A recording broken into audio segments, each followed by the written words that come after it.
Well, what is going on out there, guys? And hopefully everybody's having a great day. So I kind of wanted to talk about something a little bit different here today than the normal videos that we do, and really just talk about kind of what I feel my biggest weakness is. Now, I have a lot of weaknesses. It's not like I think anything else like that, but I just kind of wanted to pick one here today and kind of talk about at least what I feel is my biggest weakness whenever I look at my investing.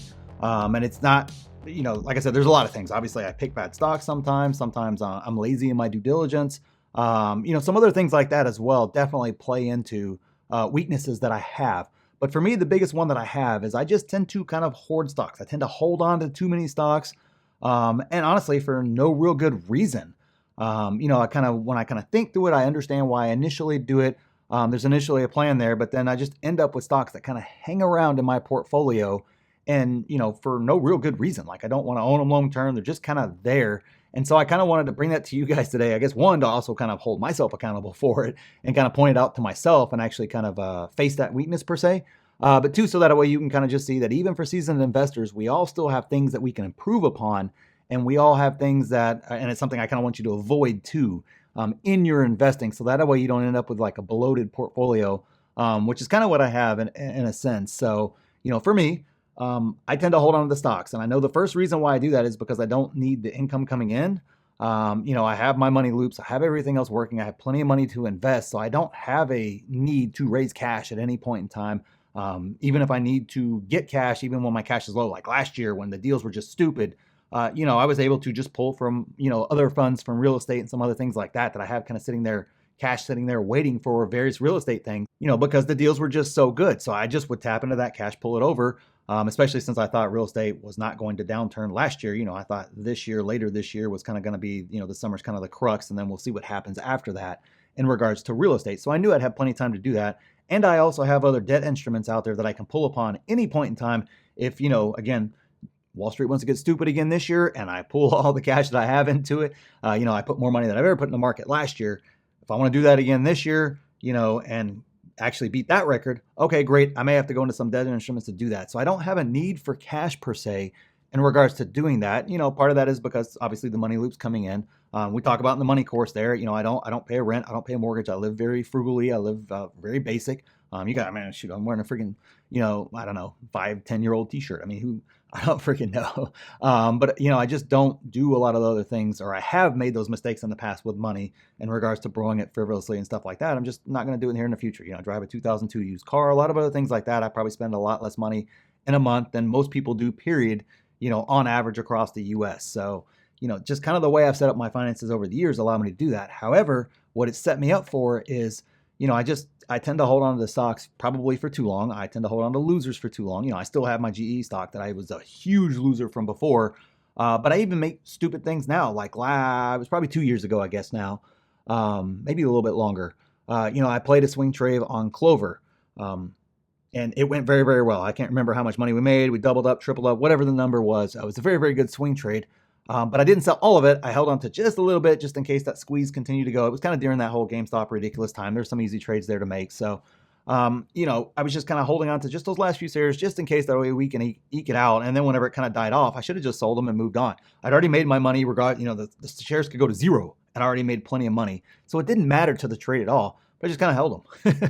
There's no reason for it. I probably just need to cut them. That's probably what I'm going to do. Well, we'll get to that here in just a second. But the point being, I just held them. I don't have a good reason for it. There's nothing for me to look at. I'm not interested in the company long term. There's nothing there for me personally in regards to that. It was strictly a swing trade. It was strictly a play that actually, honestly, it went better than I thought because I got caught up in some sort of a Wall Street bets kind of deal. The initial bet was on a short report. It wasn't actually on the Wall Street bets thing at all. It was actually a completely different thing. And I was going, hey, man, I could probably make 20-30% on this trade pretty quick, and sometimes it's fun to do, especially whenever the market's going well. That to me is when I like to swing trade personally. But it got caught up in the Wall Street bet. So I hate to say lucky, but I don't know what else to call that because, I was planning on making 20-30%. And instead I ended up doubling or tripling my money, whatever the case was. But I just held on to those extra little bit of shares that I had on the back end. I don't know. It's not a good habit to have, to say the least. And definitely one of my biggest weaknesses is I hold on to those shares. I don't sell losers. And I'm not talking about just speculative plays that go bad. I understand why I hold on to those, because they can go wildly up, wildly down. They can recover. They can be terrible one year. Management can be terrible one year. It can be great the next year, and vice versa, all the way around. But even some larger stocks like GE, I can say I kept it there for a reminder, but it's not like I'm ever going to forget that.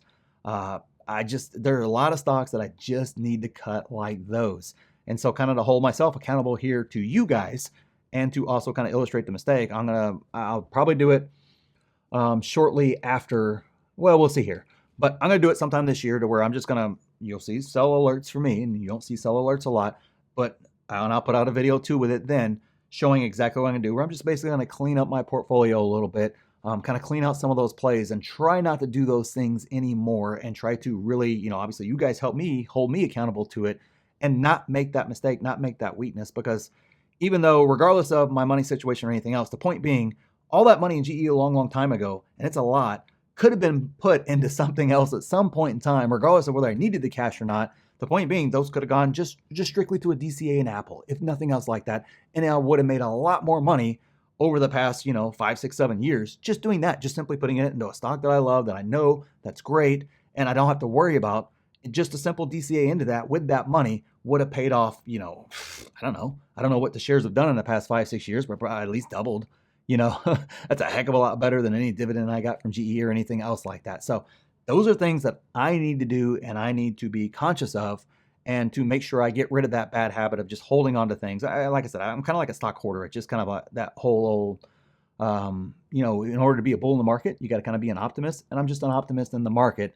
Not necessarily in the case of Clover, but maybe GE can finally get a great CEO, and maybe they can finally do this, and then you get a little bit of hope, and then they just crush your hope, and it's just, we've all played that game before, and so that's kind of one of my weaknesses there, is to get sharper in regards to that, and not be as lazy, just simply because I don't need to trade to raise cash and some things like that, just simply because I'm in a position to invest in what I want to invest in. Does not mean I should have bad habits like that creep in and then kind of create bloat in my portfolio, and dead bloat too, not even good bloat.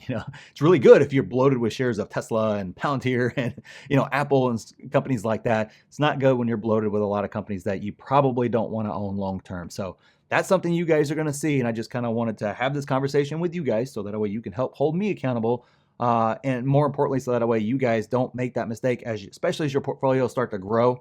And some of those numbers, you guys are already seeing some of those numbers. You're just kind of like, wow, man, this is incredible. Think about over the course of a 3-year period, 5-year period, 10-year period, as your portfolios grow, some of that little excess doesn't seem like a lot in regards to that overall portfolio as it grows.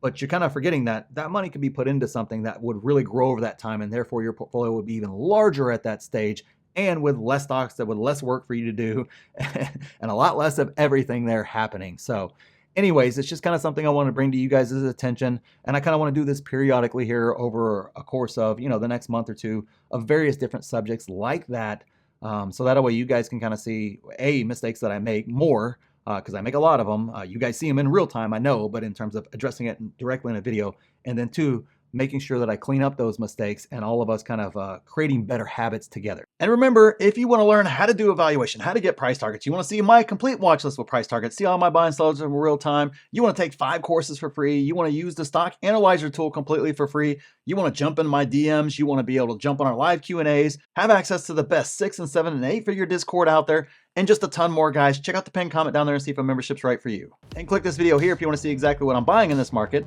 and click here to see my exact plan for this market. So thanks for watching, and we'll see you in the next one.